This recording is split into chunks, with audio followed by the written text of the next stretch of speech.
Padahal kalau sebenarnya kita sudah terjun di dunia statistik, sebenarnya asik gitu ya.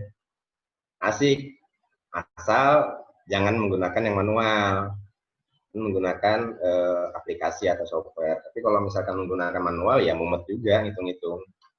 Tapi kan selama ini mahasiswa berpikirannya bahwa, wah pokoknya statistik itu ngitung-ngitung, akhirnya males gitu ya. Karena banyak yang tidak suka dengan hitung-hitungan.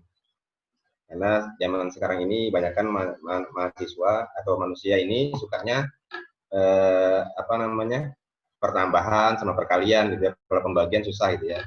Sukanya menambah-nambah tapi tidak mau bagi-bagi gitu ya. Jadi mahasiswa banyak yang tidak suka dengan statistik.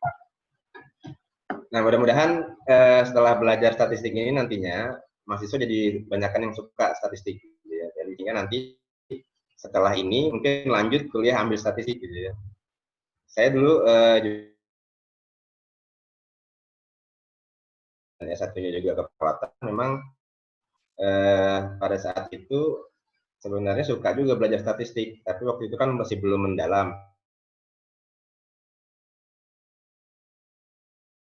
Dan KTI dan lain-lain yang memerlukan statistik, saya merasa kok, wah, saya harus belajar statistik ini, gimana caranya supaya saya bisa statistik, supaya saya bisa membimbing mahasiswa gitu ya. Nah, akhirnya saya coba untuk mengambil di FKM, di Fakultas Kesehatan Masyarakat, ambil yang spesifiknya kekhususannya adalah biostatistik. Dan alhamdulillah memang mumet gitu ya. Memang mumet. Kalau yang belajar 2 SK saja mumet, apalagi yang belajar 2 tahun gitu ya, terkait dengan statistik. Wah, luar biasa mumet juga.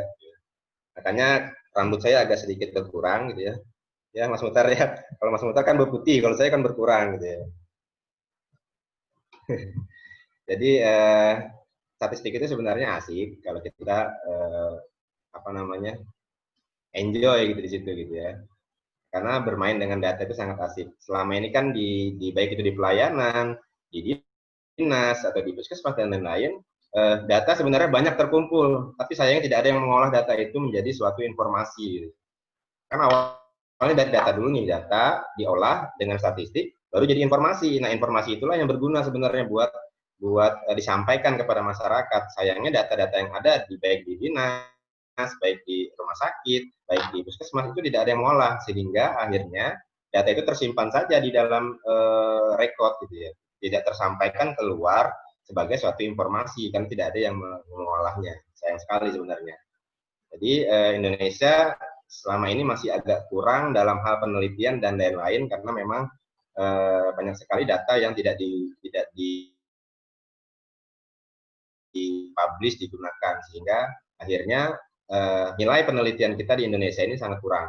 Alhamdulillah beberapa tahun belakangan ini sudah mulai menggeliat, sehingga sudah sudah bisa mengalahkan Malaysia dan Thailand dalam hal publikasi gitu ya, publikasi terkait penelitian.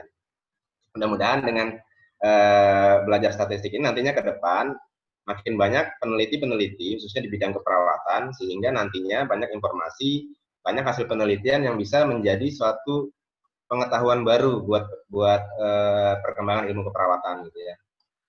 Oke. Nah, kemarin sudah belajar terkait dengan uji parametrik gitu ya. Sekarang adalah uji non parametrik. Tapi sebelum ke non parametrik, saya juga harus tahu dulu sejauh mana pemahaman Bapak dan Ibu terkait dengan uji parametrik.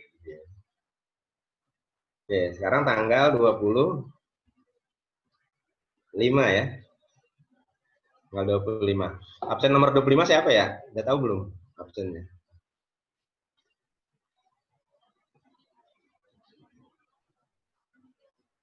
Ayo ngaku absen 25 siapa? Atau belum tahu?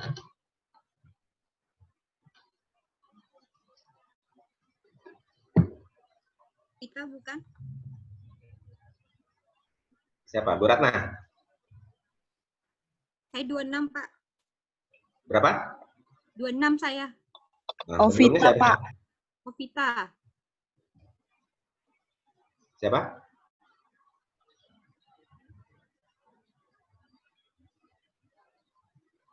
Sebelum Bu Ratna siapa?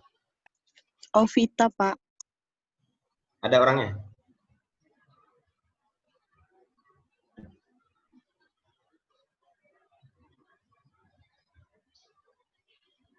Oke, berarti Bu Ratna aja lah ya, 26 lah ya. Anggap aja hari ini tanggal 26 Ibu. Bu Ratna kemarin sudah belajar terkait dengan uji parametrik kan. Nah, kalau boleh saya tahu, apa syaratnya untuk uji parametrik yang harus dipenuhi sebelum kita melakukan uji parametrik?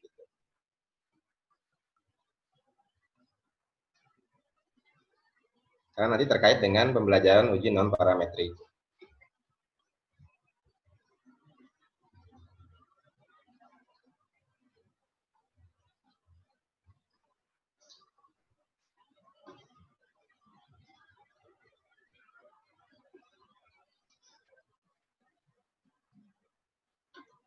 Masih ingat? Ada yang ingat syaratnya untuk uji parametrik?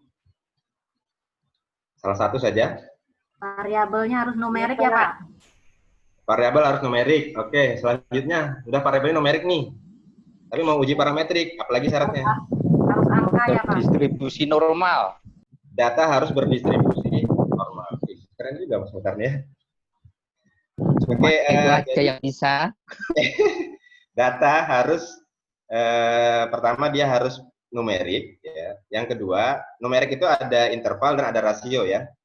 Jadi data itu terbagi menjadi dua, data numerik dan data kategori. Nah, yang numerik itu ada interval dan rasio.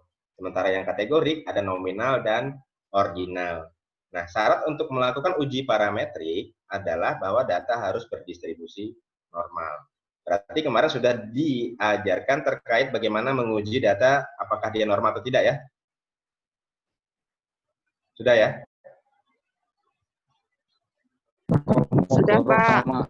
Sudah, pakai SPSS ya? Uji apa yang dilakukan untuk melihat distribusi data? Will, Pak, sama Kolmogorov, Sapirowil. Sapirowil. Apa bedanya tuh? Bagaimana? Kapan kita milih Sapirowil? Kapan kita milih Kolmogorov Smirnov? Kolmogorov sampelnya harus lebih dari 50 ya? Dan Ya. sebaliknya. Dan Sapirowil adalah sampelnya sedikit ya. Ada yang bilang kurang dari 50 ya. Baru kita gunakan Sapirowil. Kalau dia lebih dari 50 kita gunakan Kolmogorov Smirnov. Kapan dikatakan normal? Kalau p-value-nya Lebih dari 0,05, iya kah? lebih dari alfa ya. Alfa itu bisa 0,05, bisa 0,01, bisa 0,1 ya kan. Jadi tergantung alfanya. Jadi p-value lebih dari alfa atau kalau ditarik kesimpulan adalah jika hipotesis nolnya gagal ditolak atau hipotesis nolnya diterima. Karena hipotesis dalam uji normalitas adalah hipotesis nolnya adalah data berdistribusi normal gitu. Jadi ini sudah tahu cara bagaimana melakukan uji normalitas, berarti kita langsung ke uji non parametrik saja. Nah, seandainya kita mempunyai data numerik, ya, data numerik baik interval atau rasio, kemudian kita lakukan uji normalitas, ternyata data tidak berdistribusi normal, maka apa yang kita lakukan?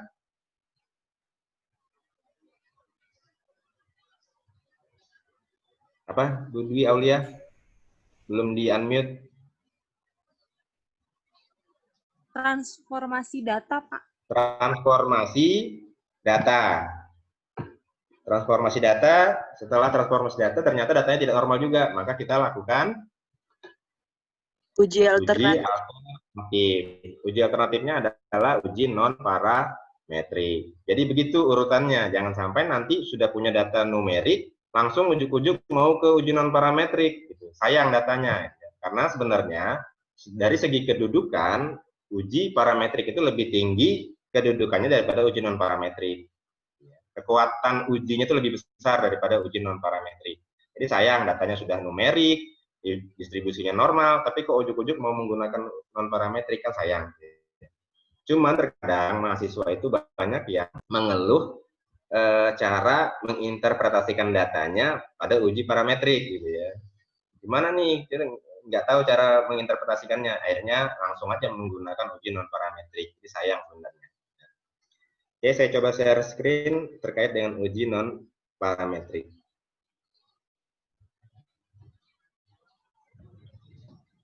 Kemarin untuk uji parametrik yang dipelajari apa aja?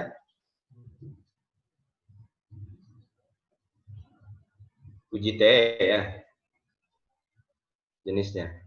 Uji T. Atau belum? Baru konsep? Baru konsep aplikasinya belum. Oh, baru. Aplikasi atau prakteknya belum ya? Belum. Ya. Dan nanti yang penting itu adalah prakteknya juga. Karena cuma tahu uji T saja tapi tidak bisa melakukan uji T, wah, ya tidak bisa nanti pada saat skripsian. Karena skripsi kan kita lebih banyak praktek. Tapi Transformasi data juga belum, Pak. transformasi belum juga. Belum. Transformasi memang perlu satu SKS sendiri, itu soalnya banyak caranya. Cuman salah satunya mungkin bisa dicontohkan nanti ya, transformasi data. Oke, itu ranahnya parametrik, berarti itu masih tanggung jawabnya Pak Mustaming ya. Kita ke statistik non parametrik. Anggap aja ini adalah setelah kita uji normalitasnya ternyata tidak normal, maka kita gunakan uji alternatif, yaitu uji non parametrik. Jadi sebenarnya uji non parametrik ini boleh pada data yang variabel atau yang skala ukurnya ordinal maupun nominal, gitu ya. Atau boleh juga yang skala ukurnya adalah interval atau rasio, tapi tidak berdistribusi normal. Ya. Jadi statistik non parametrik itu bisa digunakan di semua skala ukur data, tapi dengan syarat bahwa datanya tidak berdistribusi normal untuk yang interval maupun rasio. Jadi ada nominal, ordinal, interval, dan rasio.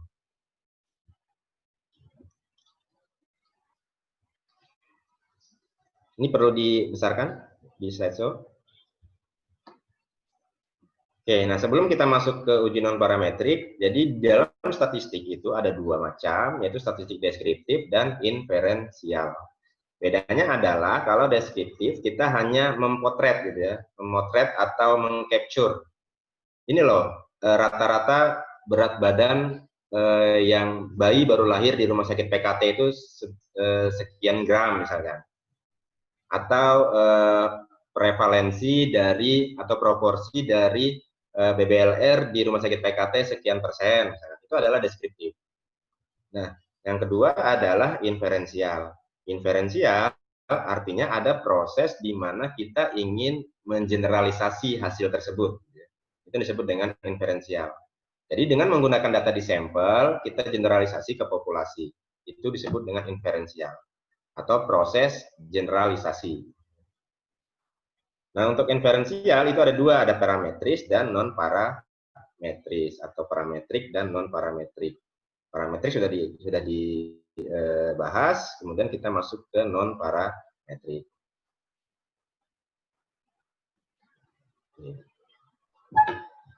Ini sudah diketahui bersama bahwa syarat untuk uji parametrik sebenarnya bukan hanya normalitas data atau distribusi yang normal, tapi ada banyak sekali, cuman yang paling sering kita lakukan adalah yang distribusi datanya, apakah normal atau tidak.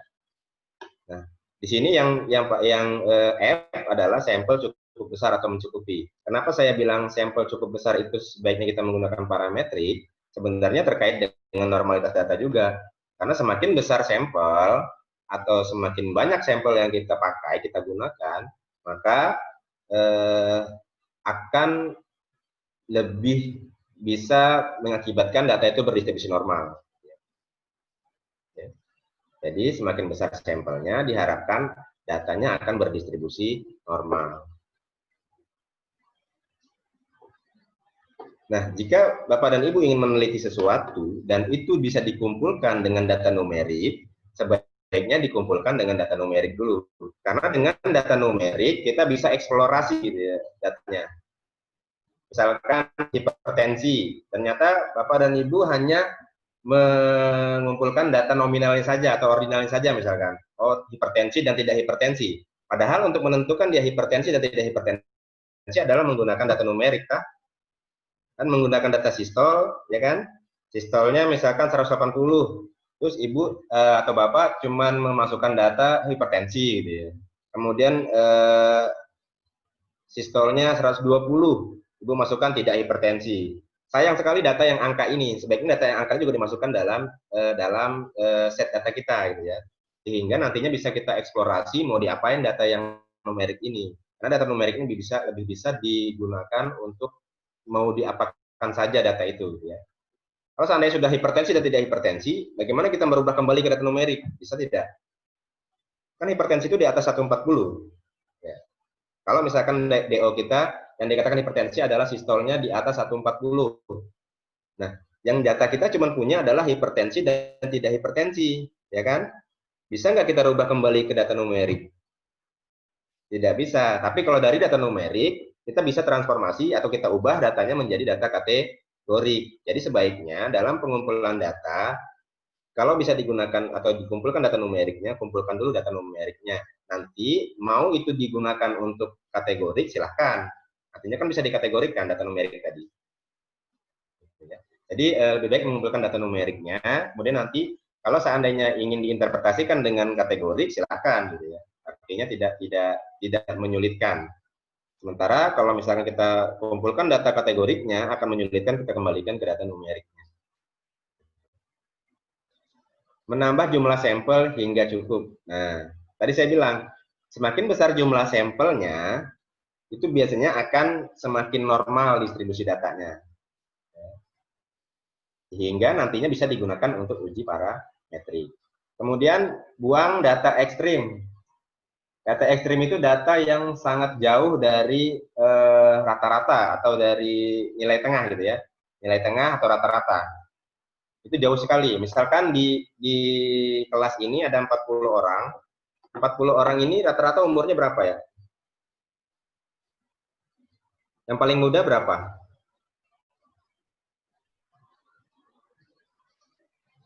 Rata-rata 26. Yang paling muda?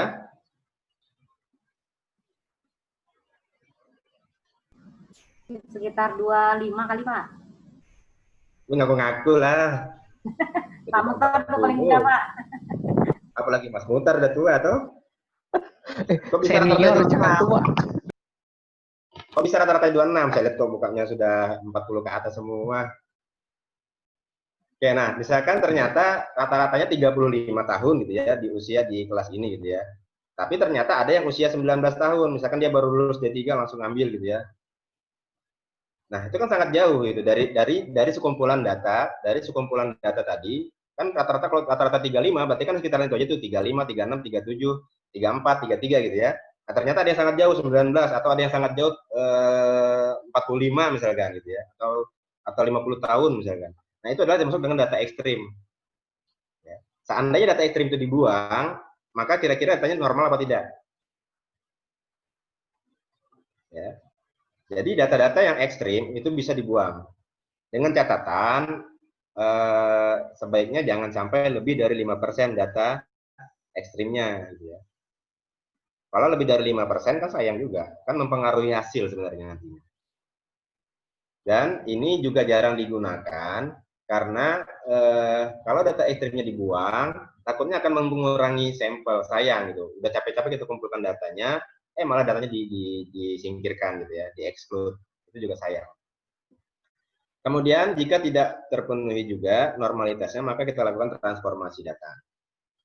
Seandainya sudah dilakukan semua ini terus tidak memungkinkan juga, maka kita gunakan uji statistik non-parametrik. Jadi uji statistik non-parametrik untuk data yang numerik ini adalah uji alternatif. Kecuali data yang awalnya memang udah kategorik gitu. Dan tidak mungkin dianalisis dengan uji parametrik. Ya. Ini keuntungan dari statistik non-parametrik yang paling utama adalah bahwa dia tidak perlu asumsi, tidak perlu syarat, distribusi data harus normal, dan lain-lain. Ya. Sehingga banyak peneliti yang menggunakan non-parametrik ini untuk menganalisis data mereka. Gitu ya. Kenapa? Karena tidak perlu asumsi tadi, sehingga lebih mudah katanya. Tapi sebenarnya non-parametrik ini juga kedudukannya lebih rendah sebenarnya daripada yang parametrik karena dia tidak ada asumsi tadi gitu ya. Selain itu, ada beberapa data yang tidak mungkin diukur dengan parametrik atau diuji dengan parametrik, yaitu data nominal misalkan. Data nominal kan data kategorik. Contohnya adalah jenis kelamin, laki-laki dan perempuan. Itu kan data nominal. Tidak mungkin kita uji dengan parametrik, karena dia datanya sudah nominal duluan.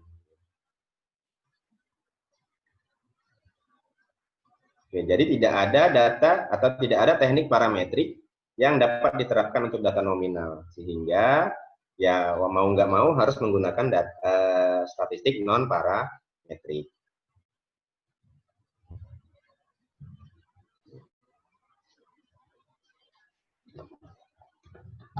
Nah, kemudian untuk dulu itu memang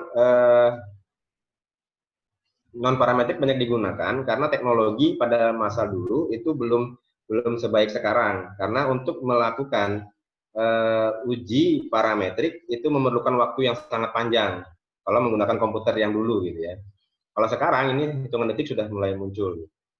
Itulah, jadi teknologi juga menentukan apakah kita menggunakan non parametrik atau parametrik.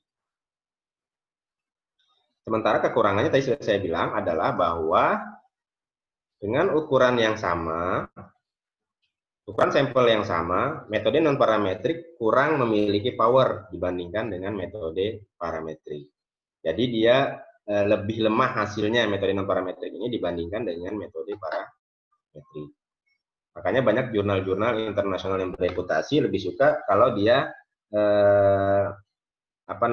artikel yang kita kirimkan itu hasil penelitiannya adalah hasil penelitian berupa data-data atau menggunakan uji parametrik daripada uji non parametrik. Nah, ini adalah pemilihan uji statistik, mungkin sudah disampaikan kemarin oleh Pak Mustaming ya.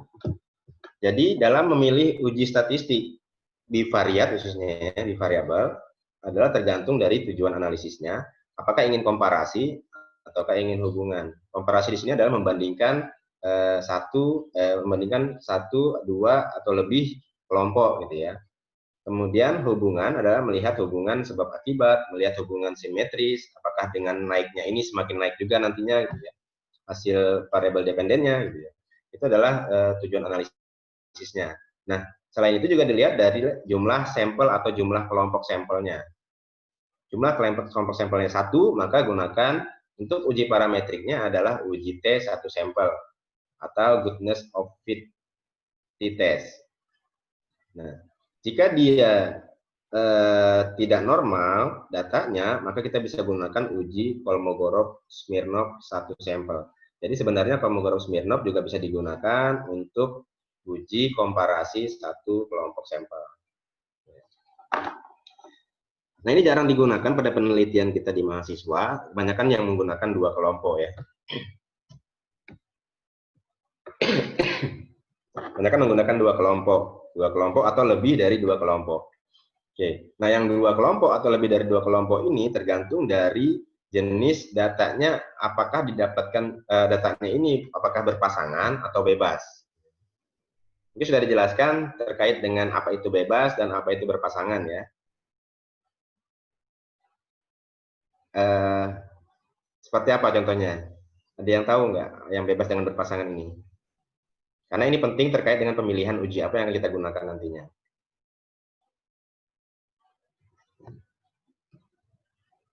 Kemarin di parametrik ada nggak disampaikan bahwa kalau dia kelompoknya bebas, gunakan uji T 2 sampel bebas atau independen t-test misalnya.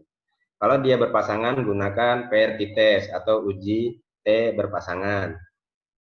Harusnya dijelaskan apa itu bebas, apa itu berpasangan. Contohnya seperti ini. Saya ingin meneliti tentang pengetahuan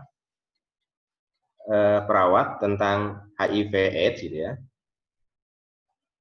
Antara dua kelompok, yaitu kelompok pria dan kelompok perawat wanita. Apakah ada perbedaan pengetahuan tentang HIV antara kelompok perawat laki-laki dan kelompok perawat perempuan? Itu datanya bebas atau berpasangan? Kelompoknya.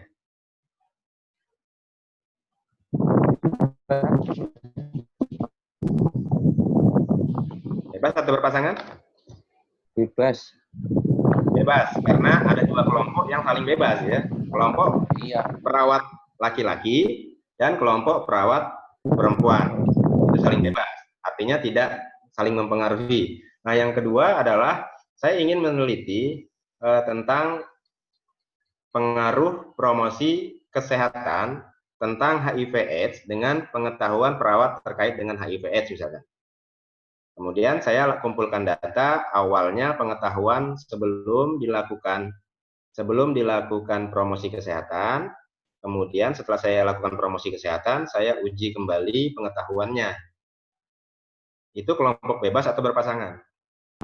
Pasangan. Jadi bisa dipahami bahwa kelompok bebas itu pada individu, pada satu kelompok itu digunakan pertanyaan yang sama, tapi pada dua kelompok yang tidak sama gitu ya. Sementara yang berpasangan itu sebenarnya orangnya sama kan, seluruh perawat diberikan promosi kesehatan, sebelum diberikan promosi itu diuji pengetahuannya, dikumpulkan data pengetahuannya, setelah itu, setelah diberikan promosi kesehatan, baru diuji lagi atau dilihat lagi pengetahuannya. Jadi sebenarnya orangnya sama, tapi pengukurannya lebih dari satu kali, yaitu pre dan post, atau sebelum dan setelah diberikan promosi kesehatan. Itu yang dikatakan berpasangan. Oke, jadi bisa dipahami Bapak dan Ibu bahwa yang dikatakan bebas adalah, jadi kelompok itu hanya satu kali pengukuran, sementara yang dikatakan berpasangan, dia dalam satu kelompok atau masing-masing responden itu bisa lebih dari satu kali pengukuran. Itu yang dikatakan datanya berpasangan. Bisa dipahami atau bingung? Karena nanti penting pada saat Ibu mau skripsian, gitu ya.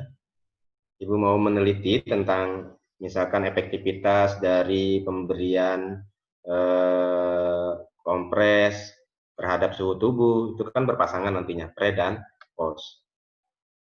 Ya. Nanti uji statistiknya juga beda gitu ya yang dipilih, mana yang dipakai. Tapi tidak menutup kemungkinan dalam satu penelitian itu bisa menggunakan dua-duanya. Ya. Misalkan penelitian tentang pengaruh promosi kesehatan terhadap pengetahuan warga terkait dengan COVID-19 misalkan ya. Jadi ada dua kelompok warga. Kelompok pertama, kelompok yang diberikan perlakuan atau yang diintervensi dengan promosi kesehatan. Kelompok yang kedua, itu adalah kelompok yang tidak diberikan intervensi kesehatan. Bisa dipahami. Jadi ada dua kelompok. Kelompok satu adalah kelompok yang diberikan intervensi. Kelompok dua adalah kelompok yang tidak diberikan intervensi berupa edukasi kesehatan. Berarti itu kelompoknya bebas atau berpasangan? Bebas. Nah, ternyata dalam kelompok yang diberikan intervensi itu juga diukur pre dan postnya. Berarti itu berpasangan toh? Berarti dalam satu skripsi memungkinkan untuk dilakukan beberapa uji statistik. Nah, jadi nanti untuk kelompok uji bebasnya kita lakukan uji yang dua sampel bebas, sementara yang berpasangannya uji pada data berpasangan. Ini untuk statistik parametriknya, ini adalah alternatifnya untuk statistik non parametrik. Seandainya dilakukan distribusi datanya tidak normal, maka kita bisa gunakan Mann-Whitney untuk yang bebas. Sementara yang berpasangan kita gunakan Wilcoxon Sign Rank Test. Atau ini Mann-Whitney, ini Wilcoxon gitu aja. Tapi kalau datanya sudah dari awal adalah kategori nominal misalkan, maka kita gunakan chi-square untuk yang dua kelompok bebas dan McNamara untuk yang berpasangan. Dua kelompok berpasangan tapi mengatakan akan melakukan uji T2 sampel bebas gitu ya, atau independent t-test misalnya. Itu keliru berarti. Sedangkan datanya berpasangan tapi yang ujinya menggunakan uji T independen, salah. Ya. Ini cara memilih uji apa yang kita gunakan.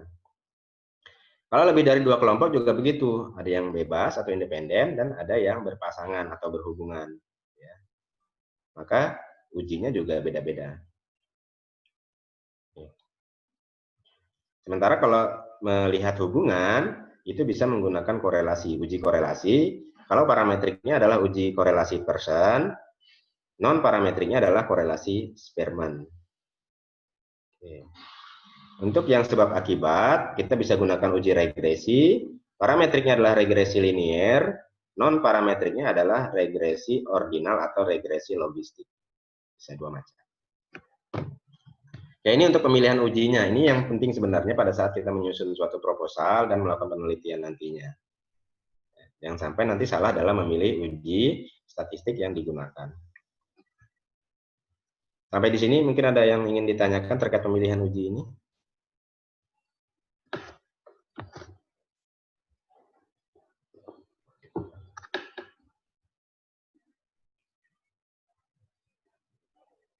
Bisa dilanjut berarti ya?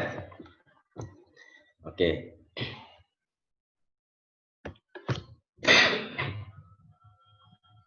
Jadi tadi poinnya adalah itu tadi ya, poinnya dalam pemilihan uji statistik tadi. Kalau untuk langkah-langkahnya, prakteknya itu banyak sekali sudah di YouTube, di website-website ada banyak sekali bagaimana cara melakukan uji chi-square, bagaimana cara melakukan ini. Tapi yang penting kita tahu bagaimana kita memilih uji apa yang kita gunakan.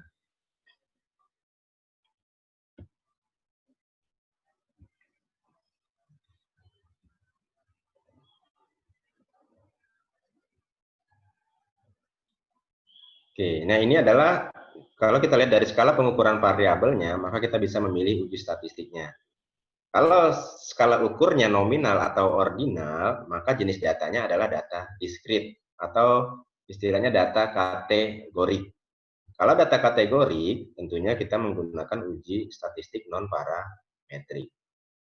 Tapi kalau datanya interval atau rasio, maka itu disebut dengan atau termasuk dalam data kontinu atau data numerik. Maka kita gunakan uji statistiknya adalah uji parametrik jika memenuhi syarat untuk uji parametrik.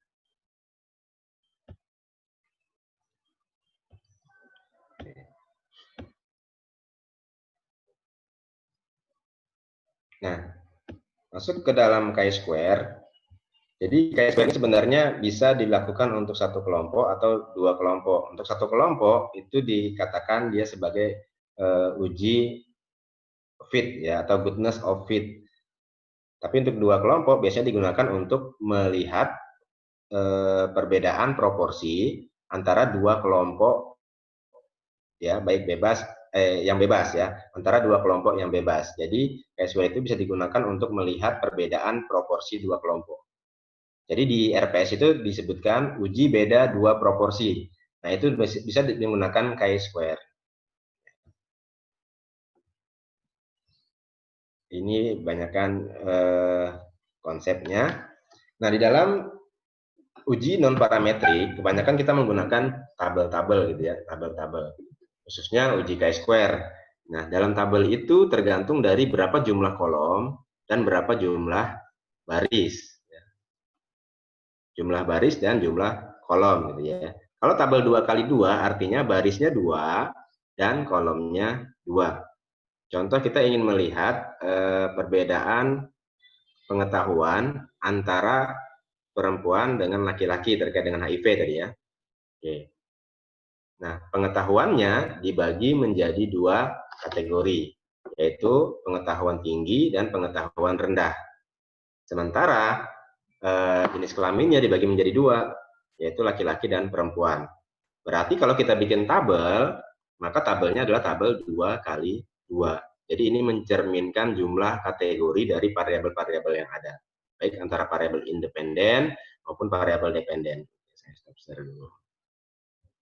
Contoh seperti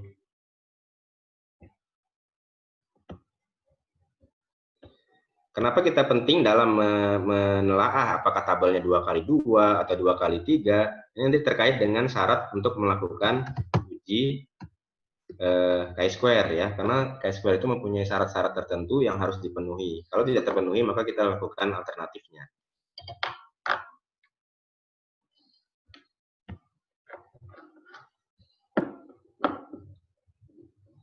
Kalau terlalu lambat, tolong diprotes aja ya.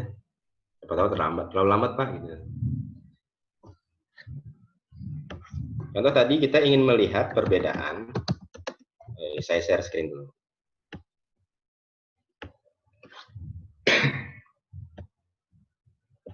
Ini susahnya kita menggunakan online ya, daring. Kelihatan?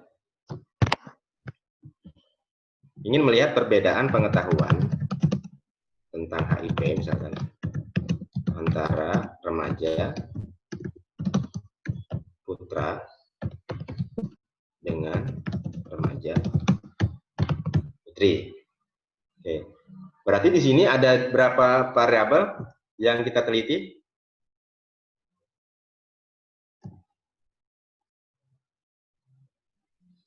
Ayo, matlitnya sudah belum?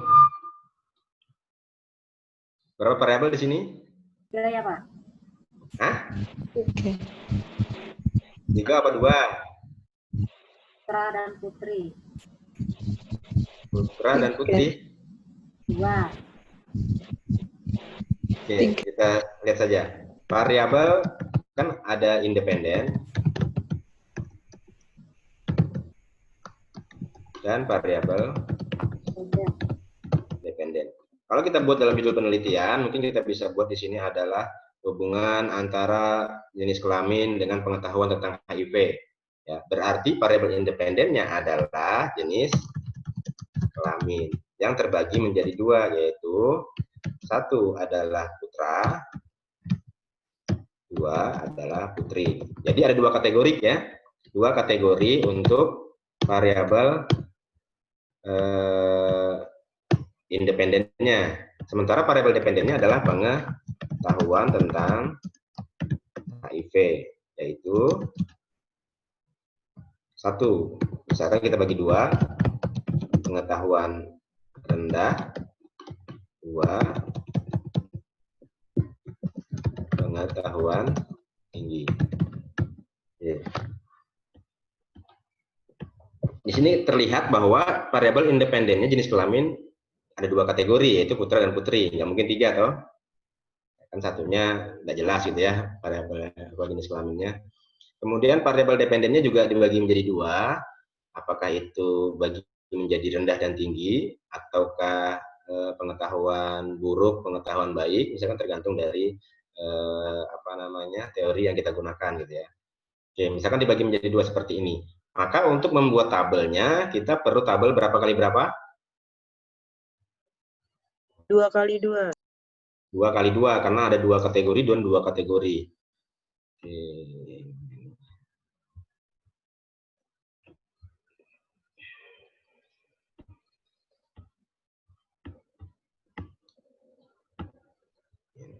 Tabel 2 kali 2 kan?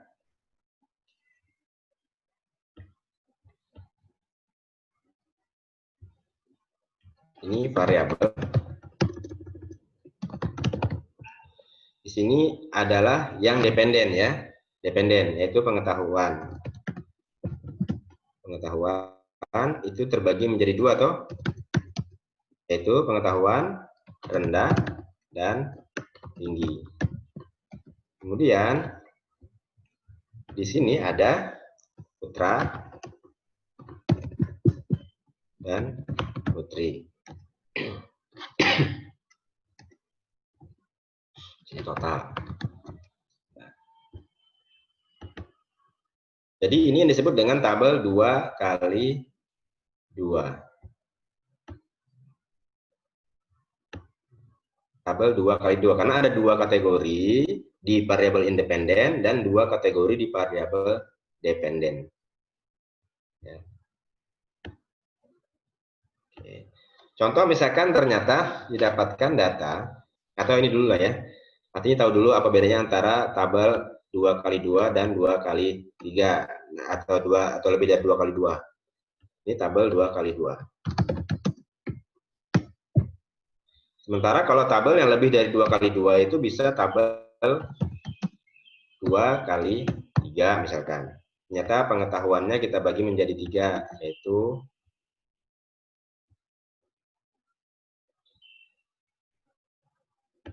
rendah, sedang, dan tinggi misalkan. Ternyata penelitian kita seperti itu. Maka ini namanya tabel lebih dari 2 kali 2. Jadi tabel berapa ini? 2 kali 3. Ya, tabel 2 kali 3. Kalau yang di sini yang 3 kategori, di sini 2, maka tabel 3 kali 2. Jadi baris dikali kolom ya, untuk menentukan tabel. Kadang ada yang misalkan depresi dibagi menjadi 4 gitu ya, maka di sini 4 kategori. Nah, itu bedanya antara tabel 2 kali 2 dengan tabel yang lebih dari 2 kali 2. Karena ini akan beda perlakuannya gitu ya pada saat kita melihat apa namanya syarat dari uji chi-square.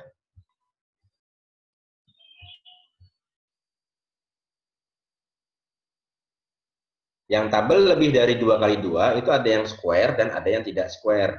Yang square itu artinya apakah dia baris dan kolomnya sama jumlahnya 3 kali 3 misalkan, atau 4 kali 4 atau 5 kali 5, itu disebut dengan square. Tapi kalau dia tidak square, kayak tadi 2 kali 3 atau 2 kali 4 atau 4 kali 2 misalkan, tergantung dari kategori masing-masing variabelnya.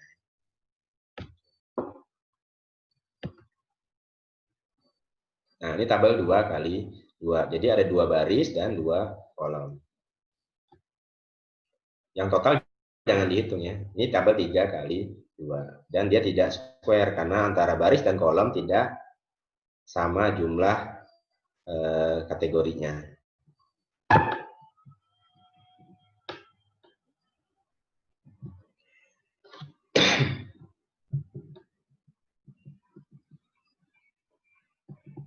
Ini bagaimana kita menghitung nilai chi-square ya. Jadi nilai chi-square itu rumusnya adalah ini.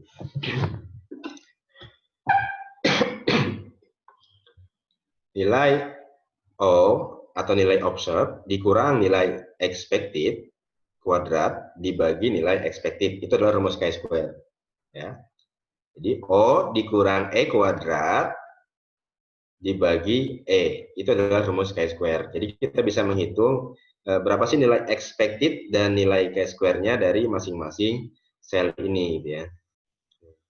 Kenapa penting kita mengetahui tentang observed dan expected?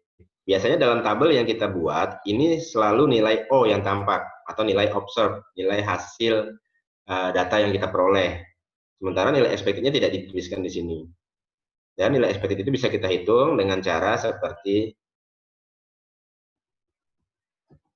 ini. Jadi nilai expected itu adalah total kolom dikali total baris dibagi total pengamatan. Oke, total kolom dikali total baris dibagi total pengamatan. Total kolom adalah 33 dikali 138 dibagi 164. Seperti ini. Ya, jadi nilai expected satunya atau nilai expected di sel nomor 1. Jadi ini kalau dia 2 kali 2 berarti ada 4 sel di sini. 32 ini adalah sel 1. 106 ini sel 2. 1 ini sel 3, 25 ini sel 4. Jadi ada 4 sel kalau tabelnya 2 kali 2. Kalau tabelnya 2 kali 3 berarti ada 6 sel. Gitu ya. Ini selnya yang dihitung. Oke. Nah, nilai expected di sel 1 ini rumusnya seperti ini, yaitu 33 dikali 138 dibagi 164. Dapatlah nilai expected-nya adalah 27,7 untuk di sel 1. Sel 2 5,23, sel 3 110,23, sel 4 20,76. Nah, ini bisa kita gunakan untuk menghitung nilai chi-square-nya. Setelah kita hitung semua nilai chi-square-nya, baru kita dapatkan total dari chi-square adalah di bawah sini 0,667 tambah hasilnya nanti berapa, dapatkan nilai chi-square-nya sekian. Nanti nilai chi-square ini kita bandingkan dengan nilai chi-square di tabel. Jadi ada tabel disebut dengan tabel chi-square. Biasanya kalau di reguler saya minta untuk menghitung ini masing-masing gitu ya. Biar kita mau dihitung dulu. Ini nilai expected-nya sudah saya hitungkan, tinggal menghitung nilai chi-square-nya. Berarti yang chi-square yang kedua adalah bahwa nilainya 1 dikurang 5,23 dikuadratkan, kemudian dibagi 5,23. Untuk yang chi-square yang ketiga adalah 106 dikurang 110,23 dikuadratkan, kemudian dibagi 110,23. Seterusnya sampai didapatkan 4-4-nya, baru kita jumlahkan, dapatlah kita total chi-square-nya berapa. Oke. Ya, begitu seterusnya. Nanti nilai chi-square itu kita akan bandingkan dengan nilai chi-square di tabel. Jadi ada tabel chi-square di statistik itu. Kita lihat berdasarkan alfanya 0,05, berdasarkan df-nya atau degree of freedom-nya. Jadi degree of freedom itu ada rumusnya, yaitu C-1 dikali row min 1. C itu kolom, row itu baris. Ya. Jadi kalau tabelnya 2 kali 2, berarti df-nya berapa? C-1. C-nya ada berapa kolomnya? Pada tabel 2 kali 2, kolomnya ada 2. 2. Row-nya ada 2. 2. Berarti C-1 dikali R-1, ya dapatnya 1. 1. Jadi df-nya 1 untuk tabel 2 kali 2. Jadi cara menghitungnya seperti itu. Nanti baru kita lihat di tabel, oh df1 dengan alfa 0,05, berapa nilai chi-square tabelnya. Setelah nilai chi-square tabelnya kita dapatkan, kita bandingkan dengan nilai chi-square itu. Itu untuk yang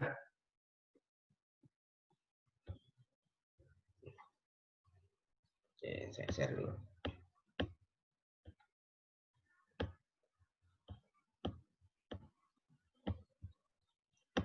Tadi contohnya misalkan dengan tabel 2 kali 2, ini kan df-nya 1. Kemudian kita ketahui juga peneliti menyatakan bahwa alfanya adalah alfa 0,05 atau 5%. Maka berdasarkan nilai di tabel, nilainya adalah nilai chi-square-nya. Nilai chi-square-nya, ini lambang chi-square ya, x kuadrat. Itu adalah misalkan 3,8 sekian ya. Nah, dari hasil penghitungan tadi, ini nilai chi-square tabel.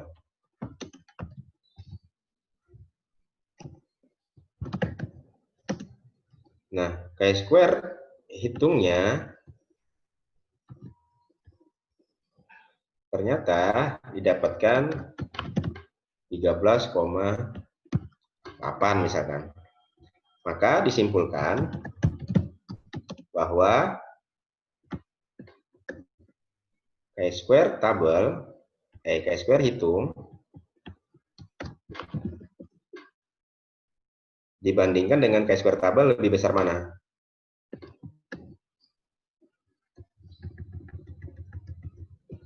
Chi-square hitung adalah 13,8. Chi-square tabel adalah 3,8. Besar mana antara hitung dengan tabel? Besar hitung ya. Berarti lambangnya di sini adalah seperti ini. Jadi simpulannya chi-square hitung lebih besar daripada chi-square tabel. Dalam statistik artinya adalah bahwa hipotesis 0 ditolak atau diterima.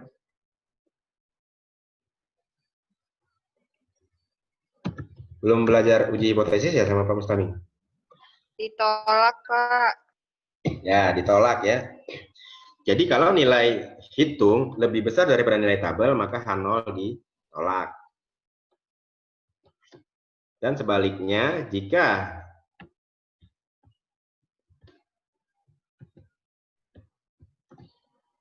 chi-square hitung atau nilai hitungnya lebih kecil atau kurang dari nilai di tabel, maka H0 gagal ditolak atau diterima. Gagal ditolak. Ini kesimpulan untuk hasil hampir semua uji hipotesis seperti ini sama gitu ya. Kalau dia uji T berarti T hitung lebih besar dari T tabel, maka H0 ditolak. Seperti itu. Ini adalah konsep yang probabilitas yang dulu yang lama gitu ya, yang kelas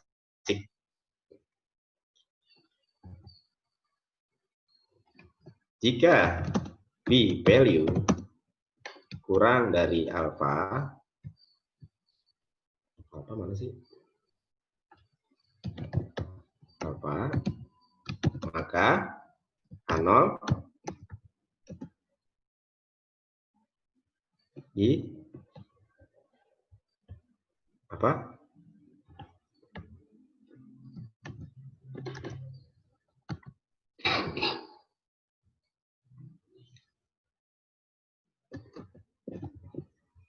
Jika P value kurang dari apa? H0 di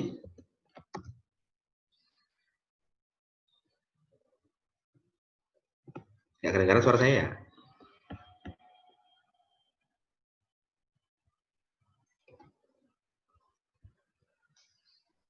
Ditolak atau gagal ditolak?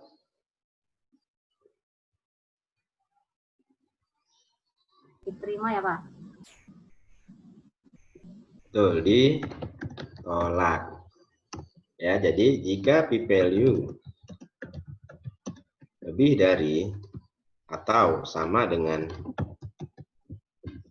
alfa, maka H0 diterima atau gagal ditolak. Sebenarnya yang betul adalah bahasanya gagal ditolak, ya, bukan diterima. Tapi tidak apa-apa kalau mau menulis H0 diterima. Oke. Kalau H0 ditolak, artinya HA diterima, ya. Dan sebaliknya, ini HA ditolak. Pasti kebalikannya.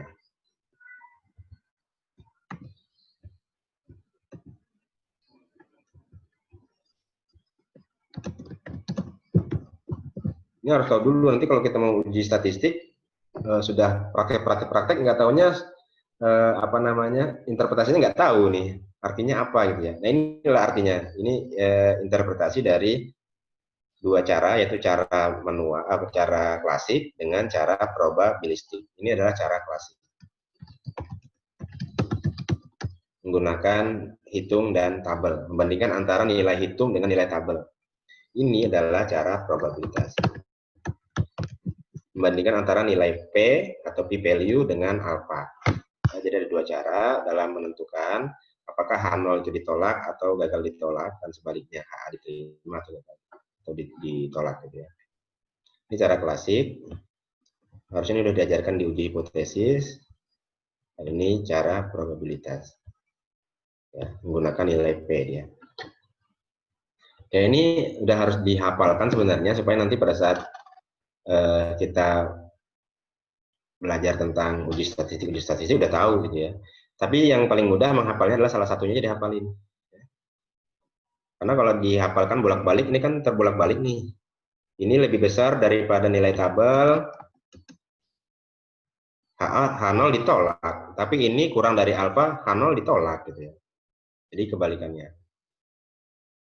Jadi hafalkan salah satu aja, terus nanti dibalik aja lagi tinggal. Jadi hafalkan aja yang ini, karena yang digunakan adalah P value.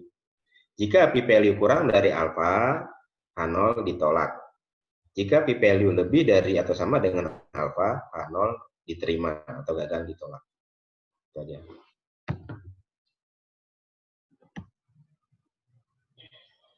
Udah mulai berasap.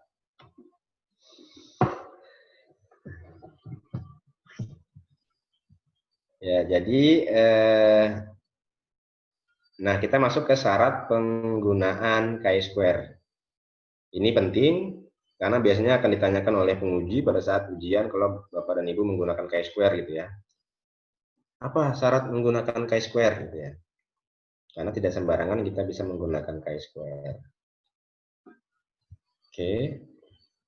Syarat yang pertama adalah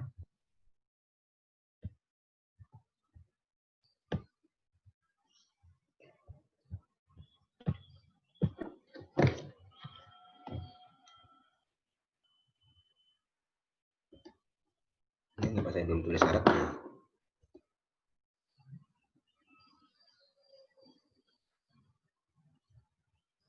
Oke, mungkin kalau bawa pulpen bisa ditulis aja. Syaratnya adalah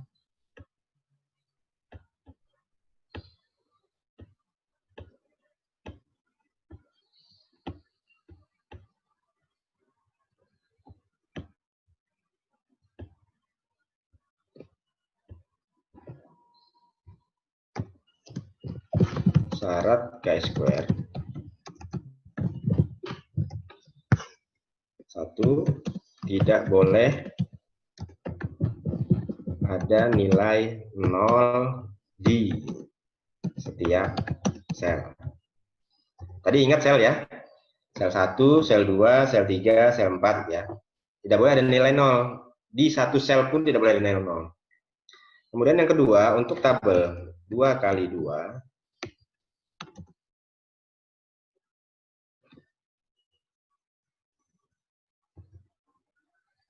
Untuk tabel lebih dari 2 kali 2,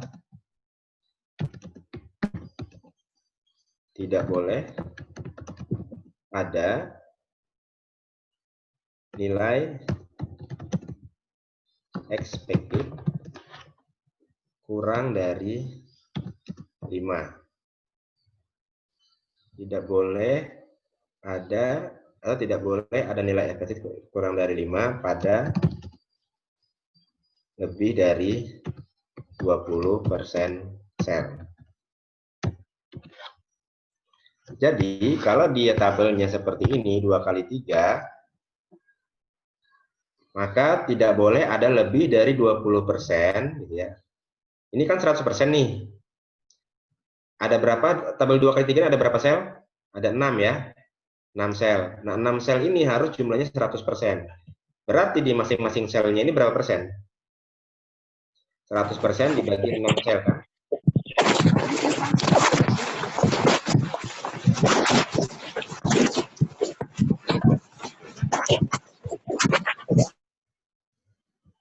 Berapa 100 dibagi 6?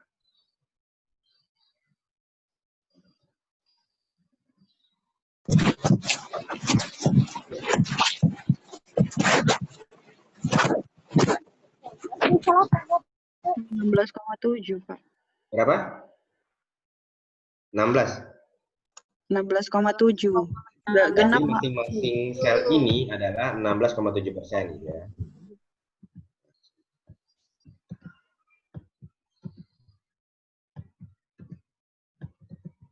Jadi masing-masing sel ini nilainya adalah 16,7%. Jadi kalau dia tidak boleh lebih dari 20%, yang sel pada selnya itu memiliki nilai expected kurang dari 5, berarti maksimal ada berapa, minimal ada berapa sel, atau maksimal ada berapa sel yang dikatakan dia tidak boleh menggunakan chi-square. 2 sel ya, Pak. 2 sel ya. Jadi kalau 2 sel ada nilai expected kurang dari 5, maka syarat chi-square tidak terpenuhi. Tidak boleh menggunakan chi-square. Ya, di mana saja selnya terserah. Pokoknya dia 2 sel ada yang nilai expected-nya kurang dari 5. Ya.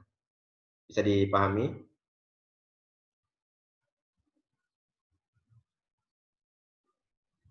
Diulang, Pak. Bisa, Pak. Oke. Tadi syaratnya adalah, oke, saya ganti kalimatnya mungkin ya. Untuk tabel yang lebih dari 2 kali 2, tidak boleh ada nilai expected kurang dari 5. Maksimal 20% yang diperbolehkan. Gimana nih? Tidak boleh ada nilai expected kurang dari 5. Pada lebih dari 20% sel ya. Jadi maksimal saja yang boleh ada nilai expected kurang dari 5. Ya. Karena satu sel ini nilainya 16,7%, karena tabelnya 2 kali 3, kalau tabelnya 2 kali 4 beda lagi ya. Tabelnya 3 kali 3 beda lagi. 100 dibagi, misalkan tabel 3 kali 3 berarti 9. Karena ini 100 dibagi 6 adalah 16,7, maka nilai atau persentase dari tiap sel ini adalah 16,7%. Persentase dari tiap sel adalah 16,7%. Kalau syaratnya tidak boleh lebih dari 20% sel memiliki nilai expected kurang dari 5, maka maksimal yang boleh adalah 1 kan. Kalau 2 udah lewat dong. Kalau 2 sel, berarti 2 kali 16,7, yaitu 30-an ya. 33, 34,4 ya. 34,4 sel. %. Nah, berarti kalau ada dua sel memiliki nilai expected kurang dari 5 pada tabel 2 kali 3 ini, maka dia tidak boleh menggunakan chi-square. Gimana? Pak Rizky izin tanya. Siap. Dari 5 itu apa tadi ya? Nah, tadi kan nilai expected-nya kan kita bisa lihat bagaimana cara mencari nilai expected kan. Di PowerPoint tadi, bagaimana cara mencari nilai expected. Ini nilai expected itu adalah, nilai expected itu adalah, rumusnya adalah total kolom dikali total baris dibagi total pengamatan. Ya, ini manualnya memang agak ribet, tapi kalau di aplikasi dia muncul sendiri tuh. Oh, ternyata ada lebih dari 20% nilai expected kurang dari 5. Ya, kita lihat tinggal itu aja, lihat hasilnya. Tapi ini adalah rumus nilai expected. Kalau mau belajar manualnya, total kolom dikali total baris dibagi total pengamatan. Seperti ini contohnya, jadi 33 dikali 138 dibagi 164. Total kolom yang ada ini dibagi total baris, dikali total baris dibagi total seluruhnya. Ini nilai expected. Jadi kalau begini 32 ini nilai expected-nya berapa nih? Yang di sini, sel 1. Ini masing-masing sel ya dihitung ya. Kalau menghitung sel 1 yang ini, yang sel 3, sel C, maka total kolomnya 33 dikali 26 dibagi 164. Itu seterusnya. Kalau menghitung di sini, yang sel yang di nomor 2, 131 dikali 138 dibagi 164. Kalau menghitung expected yang di sini 131 dikali 26 dibagi 164. Jadi masing-masing dapat punya nilai expected masing-masing. Nah, kalau tabelnya lebih dari 2 kali 3, lebih dari 2 kali 2, maka tidak boleh ada lebih dari 20% sel yang memiliki nilai expected kurang dari 5. Misalkan di sini nilai expected-nya dalam pengertian, misalkan di sini nilai expected-nya 25 misalkan. Karena dia agak gede. Kemudian di sini misalkan 2 gitu ya. Kemudian di sini 98. Di sini 20. Maka berapa persen sel yang memiliki nilai expected kurang dari 5 di sini? Ini contohnya nilai expected ya nih ya. Misalkan nilai expected seperti ini. 1 Karena ini di tabelnya 2 kali 2, berarti berapa persen di sini isinya masing-masing? 25%. 25%. Nah, begitupun di tabel 2 kali 3 atau 3 kali 2 atau seterusnya lebih dari 2 kali 2, maka selnya berapa persen? Karena tadi contoh kita adalah tabel 2 kali 3, 2 kali 3, maka dihitung ada 6 sel kan? Kalau 6 sel, berarti 100% dibagi 6 adalah 16,7%. Maka kalau di sini ada nilai expected-nya kurang dari 5, misalkan 3, di sini ternyata 2 gitu ya, maka ini tidak boleh dilakukan uji chi-square. Kenapa? Karena dia lebih dari 20% yang nilai expected-nya kurang dari 5. Itu syarat chi-square. Yaitu untuk tabel yang lebih dari 2 kali 2. Kalau tabel 2 kali 2, itu syaratnya adalah tidak boleh ada satupun sel yang memiliki nilai expected kurang dari 5. Ya. Sebenarnya sama aja kan, ini kan lebih dari 20%, sedangkan tabel 2 kali 2 itu kan 25%.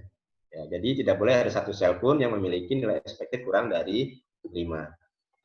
Ini syarat chi-square. Jadi kalau misalkan ini terjadi, kadang-kadang kan sampel kita kecil ya, sehingga nantinya pada saat kita observasi, kita ukur, ternyata ada satu sel yang nilainya kecil.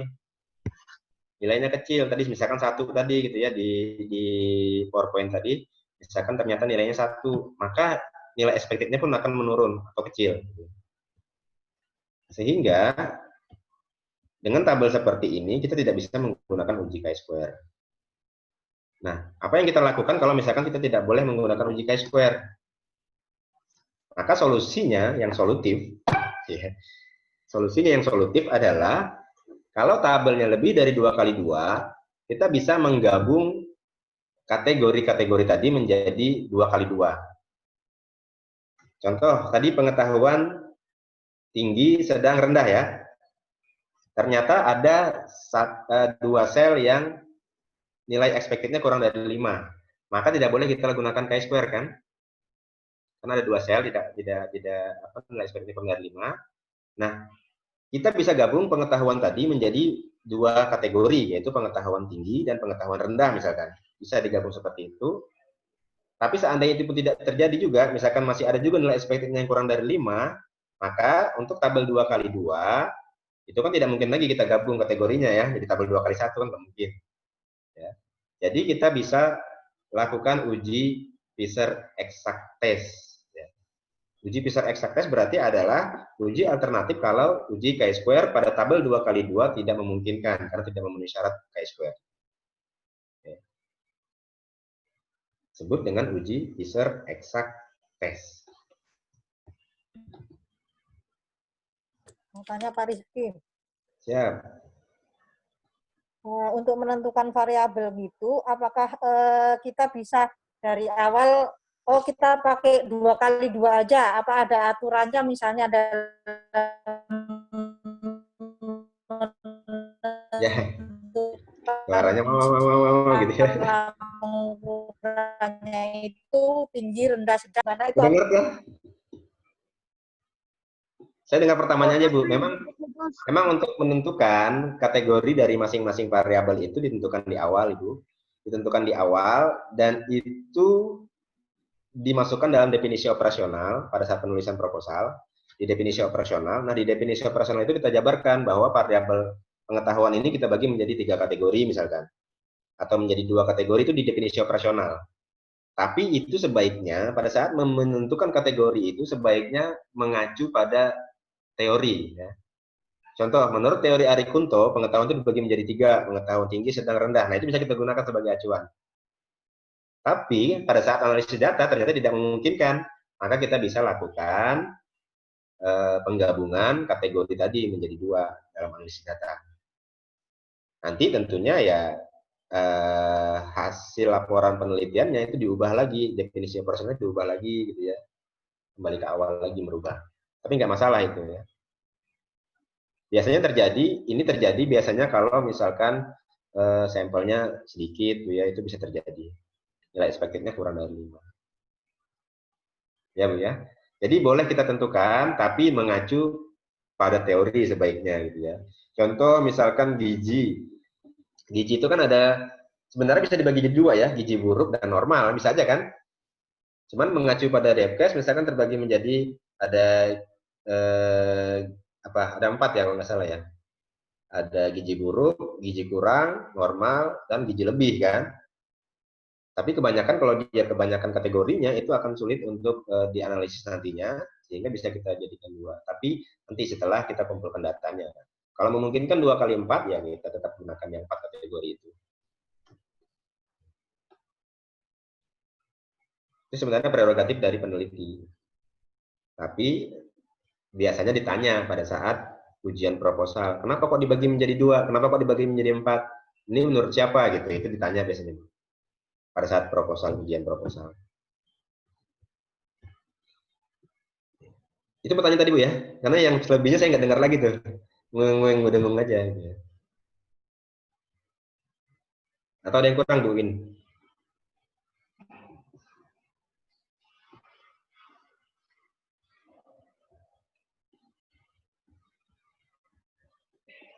Oke, kita lanjut. Itu chi-square ya, sebenarnya sudah selesai sih chi-square ini. Ini kalau mau manual silahkan gitu ya, tapi kalau mau menggunakan, kalau mau untuk ujian untuk skripsi nanti ya menggunakan SPSS boleh gitu ya, menggunakan Stata boleh. Tapi karena kita belajarnya SPSS karena SPSS gratisan, Stata itu berbayar. Jadi ya udah kita belajarnya pakai SPSS saja, nanti pada saat skripsi juga bisa menggunakan SPSS. Sorry, SPSS sebenarnya nggak berbayar, cuman banyak pajakannya gitu ya. Akhirnya ya jadi gratis dah. Oke. Nah, ini tadi yang seperti saya bilang ada tabel apa ini? Tabel chi-square ya. Jadi di tabel chi-square ini ada baris DF-nya, ada baris atau kolom alfanya. Kalau kita menggunakan alfa 0,05 dan tadi tabelnya 2 kali 2, DF-nya jadi 1, maka nilainya adalah 3,841. Dibandingkan dengan hasil hitung kita tadi. Misalkan hasil hitung kita ternyata 13. Berarti hasil hitung lebih tinggi daripada hasil atau nilai di tabel. Sehingga H0 ditolak. Ya. Kemudian untuk Fisher exact test, Fisher exact test sebenarnya tidak perlu dipelajari secara lebih detail. Yang penting nanti pada saat kita melakukan uji chi-square dengan SPSS, nanti Fisher exact test-nya akan muncul sendiri, otomatis. Ya. Kalau tabel 2 kali 2, dia otomatis muncul Fisher exact test-nya kalau tabel 2 kali 2. Kalau tabelnya lebih dari 2 kali 2, dia tidak akan muncul Fisher exact test-nya. Makanya tadi solusinya kalau lebih dari 2 kali 2, kita gabung dulu variabelnya atau kategorinya. Nanti sampai tabel 2 kali 2, baru nanti akan muncul Fisher exact test-nya. Ini contohnya pada keluaran atau output dari SPSS ya. Di sini bisa dimunculkan nilai count atau nilai O-nya, observe-nya. Ini expected count-nya. Di sini semuanya lebih dari 5 ya. Tidak ada yang nilai expected-nya kurang dari 5. Berarti kita boleh gunakan chi-square. Ini hasil dari uji chi-square-nya. Kita bisa gunakan yang persen chi-square 0,000. Yang ini yang kita pakai pada saat kita menguji menguji data kita gitu ya. Ini berarti lebih dari atau kurang dari alfa? Kalau alfanya 0,05? Kurang dari alfa. Kurang dari alfa artinya? Artinya kurang dari alfa? H0 ditolak, Pak. H0 ditolak. Oke. A diterima. Iya. Berarti kalau dapat seperti ini, peneliti senang ya. Signifikan hasilnya kata peneliti, senang. Tapi kalau nilainya lebih dari 0,05, peneliti agak khawatir gitu. Padahal sebenarnya kita pada saat meneliti mau hasilnya nanti signifikan atau tidak, itu tidak ada yang dikatakan penelitian gagal gitu ya. Sama aja, jadi jangan takut kalau misalkan penelitian ternyata tidak signifikan. Mungkin sampelnya kurang atau memang seperti itu keadaannya gitu ya. Memang tidak ada hubungannya antara apa yang kita teliti variabel independennya dengan variabel dependennya gitu ya. Jadi jangan khawatir kalau misalkan tidak signifikan. Jangan juga mengubah data supaya signifikan, itu yang penting ya.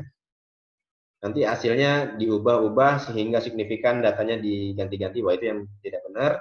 Sehingga nanti pada saat kita publikasi, wah ini ternyata bagus nih, jeruk purut ini bagus katanya untuk penyembuhan luka misalkan. Padahal datanya diolah-olah gitu ya. Akhirnya masyarakat membaca itu, digunakanlah jeruk purut untuk pengobatan luka. Akhirnya infeksi gitu ya misalkan contoh. Nah itu yang tidak benar ya. Jadi jangan sampai mengubah data sehingga hasilnya signifikan. Kalau memang tidak signifikan ya udah. Gitu. Nah ini Fisher exact test muncul. Berarti ini tabelnya 2 kali 2 kan? Tabel 2 kali 2 muncul, Fisher exact test-nya 0,0. Nah sekarang pertanyaannya, ini kita pilih yang mana dulu nih? Kalau hasilnya seperti ini, mana yang kita pilih? P-value-nya. Kan banyak nih hasilnya, ada percent chi-square, continuity correction, ada Fisher exact test, terusnya McNemar. Kita lihat bawahnya ya. Computed only for a cross two table misalkan. Kemudian yang B-nya, no cell have expected count less than 5. Artinya tidak ada sel yang memiliki nilai expected kurang dari 5. Berarti boleh kita gunakan uji chi-square. Kalau boleh menggunakan uji chi-square, kita bisa ambil yang persen chi-square. Inilah yang kita ambil. Ini kan karena datanya mungkin sangat signifikan sehingga kelihatan sekali nilainya sama gitu ya. Tapi terkadang juga beda di sini. Kita bingung memilihnya kan. Nah, kalau di sini misalkan tertulis satu sel atau 25% have expected count less than 5, Jangan pakai yang persen chi-square. Ingat ini tabel 2 kali 2. Tabel 2 kali 2 tidak bisa digunakan uji chi-square, misalkan karena ada nilai satu sel nilainya yang memiliki expected count less than 5 atau expected-nya kurang dari 5, maka kita ambil yang Fisher exact test. Bisa dipahami? Dan nanti output dari SPS itu seperti ini. Ya. Output SPS itu seperti ini. Seandainya di sini tidak 0 sel, ini kelihatan nggak sih mouse saya? Lihat di bagian bawah yang B. Ini kan di bagian B itu kan 0 sel ya. Berarti boleh nggak digunakan chi-square?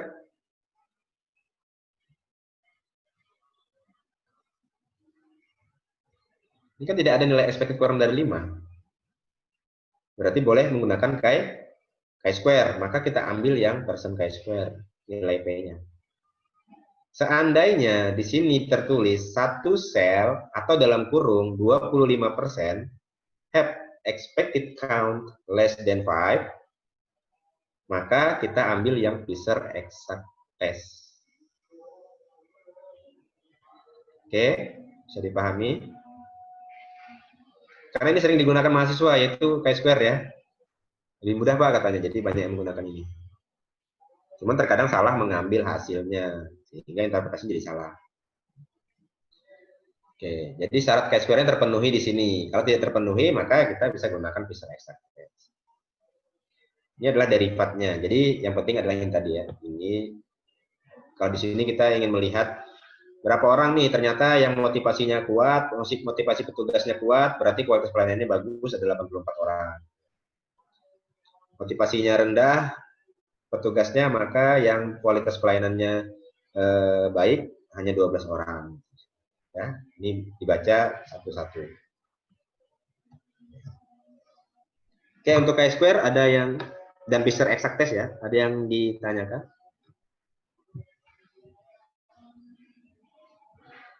Oh ya, ini odds ratio. Terakhir satu lagi. Ada yang disebut dengan risk estimate atau risiko ya, perkiraan risiko, atau bisa juga dibilang peluang atau risiko gitu ya. Odds ratio namanya. Nah, odds ratio ini misalkan 10,694 ya. 10,694 ini kalau kita lihat di sini, misalkan ini motivasi petugas, hubungan antara motivasi petugas dengan kualitas pelayanan misalkan. Maka di sini bisa kita baca odds rasionya 10,7 ini adalah bahwa pada petugas dengan motivasi rendah itu akan meningkatkan resiko 10,7 kali untuk memberikan pelayanan yang kurang baik dibandingkan dengan petugas yang memiliki motivasi kuat. Atau misalkan seperti ini, pada petugas yang motivasinya kuat akan meningkatkan 10 atau memiliki peluang 10,7 kali lebih besar untuk memberikan kualitas pelayanan yang baik dibandingkan dengan petugas yang motivasinya rendah. Itu membaca odds ratio, OR ya. Ini selalu ditanya juga kalau misalkan ujian. Berapa OR-nya? Oh sekian, artinya apa gitu ya. Oke, misalkan seperti ini, kita copy aja.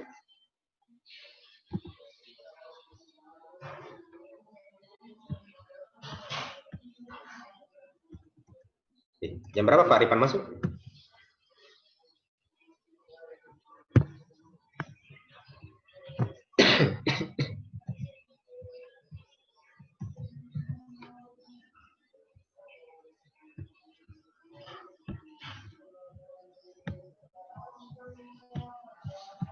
Ya ini membaca OR ya, membaca OR juga harus diperhatikan jangan sampai kebolak-balik. Nah, yang bisa kebolak-balik itu karena biasanya mahasiswa salah dalam pengkodean gitu ya. Pengkodean. Biasanya mereka salah dalam pengkodean. Seperti ini contohnya. Kalau misalkan kita membagi, ya, misalkan ini adalah ada dua variabel, yaitu variabel motivasi petugas dan kualitas pelayanan ya. Ada motivasi petugas dan kualitas pelayanan. Kalau seperti ini kodenya adalah berarti motivasinya kode 1 yang kuat, kode 2-nya rendah ya kan. Kualitas pelayanannya kode 1-nya baik, kode 2-nya kurang baik.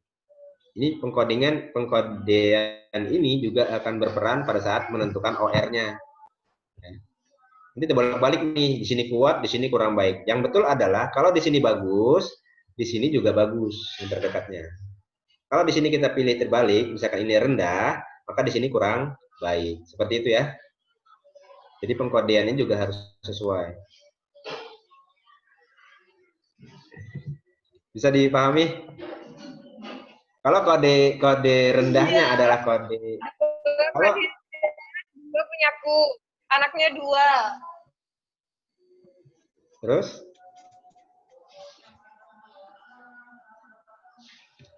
ya, jadi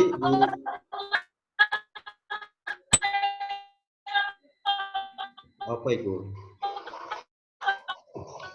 Jadi perhatikan kodenya. Kalau kode rendahnya ini adalah 1 misalkan, kode kuatnya 2, maka demikian juga dengan yang variabel dependennya. Kurang baiknya kode 1, baiknya juga kode 2. Kalau saya lihat di tabel ini adalah dia kode 1-nya adalah kuat, kode 2-nya rendah. Di sini maka kode 1-nya adalah baik dan dia kode 2-nya kurang baik. Sudah betul ya. Nah, cara bacanya kalau didapatkan ternyata OR-nya seperti ini 10,7, maka cara bacanya adalah pada motivasi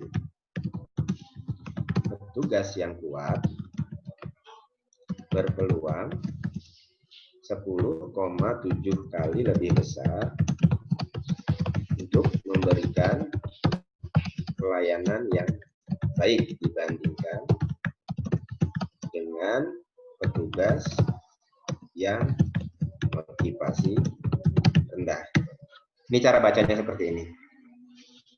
Jadi pada motivasi petugas yang kuat itu berpeluang 10,7 kali lebih besar untuk memberikan pelayanan yang baik dibandingkan dengan petugas yang motivasinya rendah. Kalau melihat dari ini ya, lihat dari tabel ini. Seperti itu. Nah, rumus odds ratio itu adalah AD per BC. Kalau saya bicara AD per BC, kita lihat selnya. Ini adalah sel A, ini adalah sel B, ini sel C, dan ini sel D. Ya. Jadi AD per BC, itu rumus odds ratio. Odds ratio tidak bisa muncul pada penghitungan SPSS kalau tabelnya lebih dari 2 kali 2. Ya.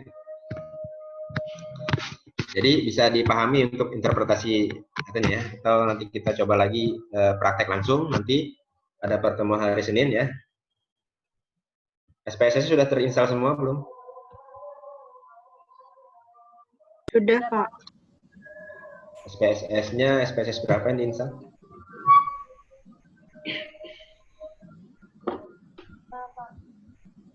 Ya? 26. Wih, mantap. Kalah saya cuma 20. Diminta sama Pak Rifan, Pak. Ya, tapi sama aja sih, di sini juga sama aja. Nanti kita akan bagaimana melakukan uji chi-square, kemudian menginterpretasikan hasilnya, melihat tabelnya dan menginterpretasikan hasilnya. Ya. Nanti datanya mungkin saya akan berikan di email aja nanti ya. Nanti minta alamat email salah satu atau anu aja sipennya aja. Nanti alamat emailnya saya sekaligus kirimkan PPT-nya sekaligus nanti datanya insya Allah saya kirimkan. Nanti kita bisa menggunakan data itu untuk praktek di hari Senin supaya datanya sama semua. Karena kalau kita input lagi satu-satu datanya kan lumayan banyak ya, jadi mendingan kita data yang ada aja saya berikan ke mahasiswa, nanti kita sama-sama prakteknya di hari Senin. Insya Allah ya, kalau tidak ada halangan hari Senin. Untuk uji yang lain berarti di McNamara. Untuk McNamara juga sebenarnya satu langkah aja mereka ini, satu langkah.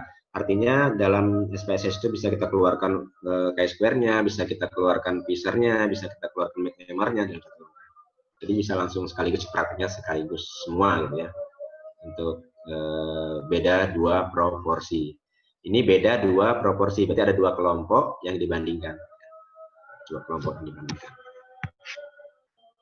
Oke, ada pertanyaan? Ini dia masuk Asar. Mau tanya Pak Rizky. Ya, Mbak Anis.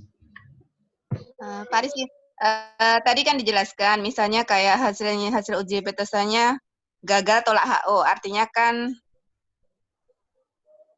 apa namanya H-nya ditolak ya Pak, misalnya p-value lebih besar dari alfa. Itu apakah bisa diartikan misalnya kayak contoh penelitian tadi, hubungan motivasi kerja perawat dengan penerapan pelayanan asuhan keperawatan. Itu kira-kira penyebab dari gagal tolak HO itu apakah bisa dari misalnya datanya yang kurang terdistribusi normal atau juga bisa diartikan misalnya penelitian ini kurang bagus atau tidak masalah Pak dengan hasil atau bagaimana? Kalau tadi saya jelaskan bilangnya nanti ketar-ketir penelitinya kalau hasilnya gagal tolak HO gitu. Ya, kalau kan biasanya peneliti itu pengennya karena ingin meneliti tentang perbedaan antara motivasi dengan kualitas pelayanan kan pengennya kan kalau motivasinya kuat berarti kualitas pelayanannya bagus gitu ya. Ini seperti itu ya harapannya kan. Nah, ternyata dikumpulkan datanya ternyata tidak signifikan. Oh, tidak ada bedanya gitu antara motivasi kuat dengan motivasi rendah terhadap pelayanan. Itu kan artinya peneliti merasa, wih kok kayak gini ya, kok gagal ya. Terus sebenarnya tidak ya. Jadi itu tergantung datanya sebenarnya. Tidak ada hubungannya dengan distribusi karena ini adalah uji non parametrik. Jadi distribusi data tidak mempengaruhi. Kemudian pertanyaan keduanya adalah apakah itu gagal? Bukan kegagalan ya, bukan kegagalan, tapi memang datanya yang menunjang adalah seperti itu, bahwa memang tidak ada hubungannya antara motivasi pegawai dengan kualitas pelayanan. Karena sebenarnya kualitas pelayanan ini kan bukan hanya ditentukan oleh motivasi pegawai, tapi bisa juga ditentukan oleh faktor lain kan. Misalkan pengalaman dari pegawainya, kemudian salary-nya misalkan gitu ya, kepuasan dia sehingga pelayanannya makin berkurang dan lain-lain ya. Jadi bukan satu faktor ini saja yang mempengaruhi terjadinya kualitas pelayanan. Nah, itu bisa kita masukkan di pembahasan. Artinya bahwa kualitas pelayanan ini bukan hanya dipengaruhi oleh satu faktor, motivasi saja. Bahwa dalam data ini yang kita kumpulkan hasilnya ternyata motivasi tidak mempengaruhi. Mungkin apa? Mungkin dengan motivasi yang kuat tapi ternyata dia dan seterusnya ya, saya tidak terlalu paham di manajemen rumah sakit, sehingga baik motivasinya kuat atau rendah tidak mempengaruhi kualitas pelayanan gitu loh. Ya, jadi tidak mempengaruhi hasil sebenarnya. Hasilnya tetap seperti itu, tinggal kita memperkuat pembahasan. Karena hasil penelitian sebelumnya mengatakan bahwa dengan motivasi kuat maka kualitas pelayanannya akan baik, ternyata penelitian kita tidak ada hubungannya antara dua itu, maka kita harus perkuat di pembahasan. Kenapa nih kok bisa beda dengan penelitian sebelumnya gitu ya? Itu yang harus kita kuat di bahasannya. Tentunya mengacu pada artikel-artikel penelitian lainnya ya yang sejenis, sehingga kita bisa membahas itu dengan baik dan kuat di pembahasan. Ya, Bu Anis. Jadi bukan gagal Terima kasih, penelitiannya. Pak. Oh ya, terima kasih, Pak.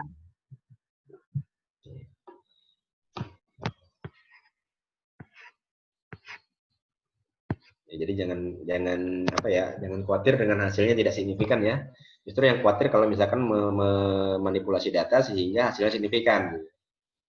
Karena penelitian ini akan direpositorikan, skripsi Bapak dan Ibu kan akan direpositorikan di Poltekkes dan itu online. Sehingga bisa diakses oleh siapa saja. Masyarakat juga bisa mengakses itu. Takutnya membaca hasil penelitian kita, mengatakan bahwa tadi jeruk pur contoh ya, jeruk pur katanya bagus untuk luka, wah dipakailah, ternyata tidak, karena ada manipulasi data supaya signifikan. Itu yang tidak benar sehingga bisa mengakibatkan atau memberikan informasi yang salah kepada masyarakat pembaca. Lebih baik tidak signifikan daripada memanipulasi data supaya signifikan ya. Yang penting pembahasannya diperkuat nanti. Udah jauh ini, kayaknya sudah buat proposal semua kayaknya nih. Mas Motar ya senyum-senyum, berarti udah selesai Mas Motar ini kayaknya. Bingung nih. Bingung cari masalah ya? Kalau mau cari masalah datang aja ke pasar, pukul Kebanyakan masalah. masalah pribadi jangan diungkit di sini ya Mas. Jadi masalah itu kan diangkat dari fenomena yang ada di lapangan seperti apa. Kalau Mas Mutar di manajemen, mungkin lihat manajemen rumah sakit selama ini seperti apa. Ada nggak masalah di sana, itu bisa diteliti. Kalau yang di IGD, ada nggak masalah di IGD, teliti di situ. Artinya kan kalau kita berkutat di sana, insya Allah kita tahu lah mana yang masalah, mana yang bukan masalah kan. Atau bisa juga dari banyak-banyak membaca artikel. Misalkan kita punya topik, ingin meneliti tentang hipertensi, maka banyaklah baca artikel sama orang, oh ini yang sudah diteliti tapi masih ada kekurangannya, nah itu yang kita teliti supaya ada novelty-nya, ada kebaruannya. Oke. Semangat lah ya.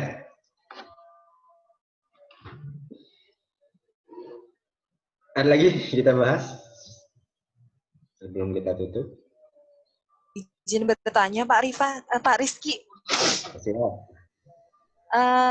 Tadi Bapak jelaskan syarat dari Q-square itu tidak boleh ada nilai 0 di setiap sel. Itu maksudnya datanya yang nggak boleh ada nilai 0 atau saat kita pengkodingan di SPSS nanti nggak boleh ada kode 0 maksudnya Pak? Oh bukan kodenya, datanya. Misalkan nih ternyata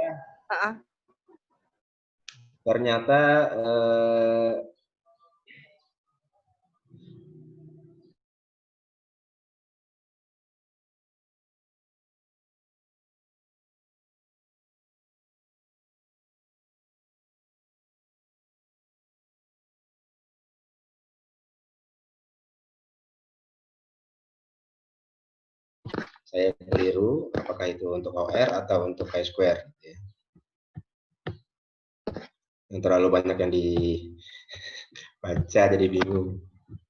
Oke, lebih dari 20% atau sembarang. Kita semua remaja putra memiliki pengetahuan yang tinggi gitu ya. Jadi kan nol di sini, nggak ada yang rendah toh. Di sini misalkan 3 orang yang rendah, 10 orang di sini, 20 orang.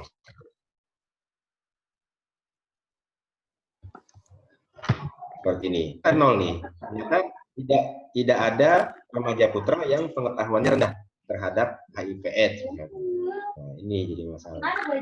Nah, apa yang harus kita lakukan kalau seperti ini? Maka kita harus cross check kembali data kita. Nah, yang dikatakan rendah ini kan pasti untuk mengukur pengetahuan kan kita menggunakan variabel numerik kan, ya enggak? Bagaimana kita tahu orang itu pengetahuannya rendah atau tinggi kalau kita tidak uji kan? Benar? Bu Aulia? Halo? Pak, kemarin sempat penelitian saya juga tentang pengetahuan Pak. Jadi saya bagi kalau menurut Ari Kunto itu ada 3 ya kalau nggak salah. Iya, tinggi sedang rendah. Sedang rendah. Ya. Nah, misalkan di sini ada yang 0 atau misalkan di sini ada yang 0, maka ini kita bisa gabung rendah ke sedang, jangan sampai ada yang 0 di selnya. Tapi kalau itu di sini, nah ini kita harus lihat lagi nih yang dikatakan rendah itu seperti apa. Jangan-jangan salah waktu saat mengcutnya gitu ya. Cut off point-nya salah mungkin ya. Sehingga tidak ada yang rendah pengetahuannya tapi tinggi semua.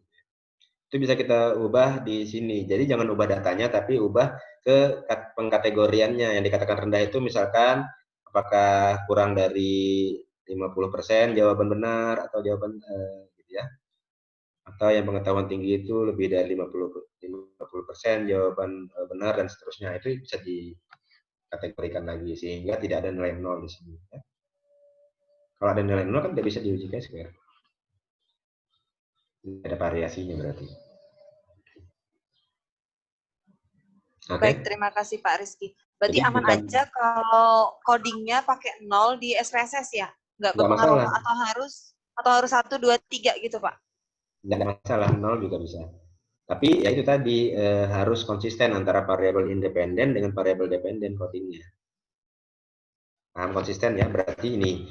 Misalkan di sini adalah bukan jenis kelamin tapi pendidikan ya. Pendidikan rendah misalkan. Di sini pendidikan tinggi. Oke. Kalau di sini pendidikan rendah, kan kita tahu bahwa asumsi kita pendidikan rendah. Oh, belum ya? Udah saya screen kan? Ini saya screennya yang mana nih? Belum ya? Belum, Pak. Belum. Ini misalkan ya, kita ingin mengetahui pendidikan dengan pengetahuan. Oke. Nah, kalau di sini dikasih codingnya 1, asumsi kita adalah bahwa dengan pendidikan rendah maka pengetahuannya rendah kan? Asumsi. Ya, berarti coding di sini juga sama 1. Ya. Di sini tingginya 2, di sini pengetahuan tingginya 2. Sehingga codingnya konsisten gitu antara coding variabel independen dengan variabel dependen. Jangan dibalik. Di sini satunya tinggi, misalkan di sini hasilnya rendah. Nanti pada saat keluar OR-nya itu akan terbalik bacanya, jadi membingungkan Bapak dan Ibu sekalian. Kalau codingnya ini terbalik, membingungkan pada saat membaca OR-nya nanti, out ratio-nya. Jadi sebaiknya dari awal dilihat codingnya, itu biasanya di definisi operasional ya, di definisi operasional. Jadi codingnya harus konsisten antara variabel satu dengan variabel lainnya. Kalau yang jelek itu coding 1, maka semuanya yang jelek coding 1. Kalau yang bagus coding 1, maka semuanya yang bagus coding 1. Semua variabel. Mau coding 0 juga boleh ya. 0 misalkan tidak dapat 0, dapat 1 boleh. Serah aja. Yang penting konsisten. Baik, terima kasih Pak Rizky. Ada lagi? Cukup?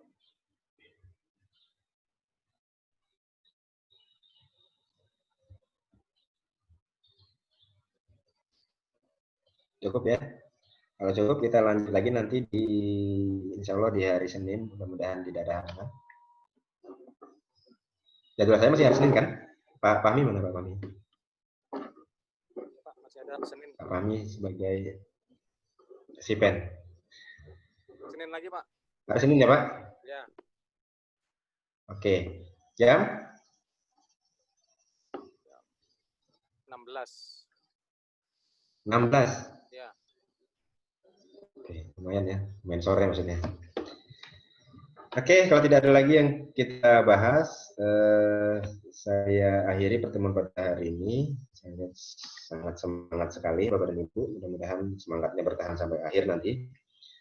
Dan mudah-mudahan diberikan kelancaran dan kesehatan sehingga bisa menyelesaikan profesinya dengan baik nantinya. Baik, saya akhiri. Mohon maaf jika ada kesalahan. Wassalamualaikum warahmatullahi wabarakatuh. Waalaikumsalam warahmatullahi wabarakatuh. Terima kasih.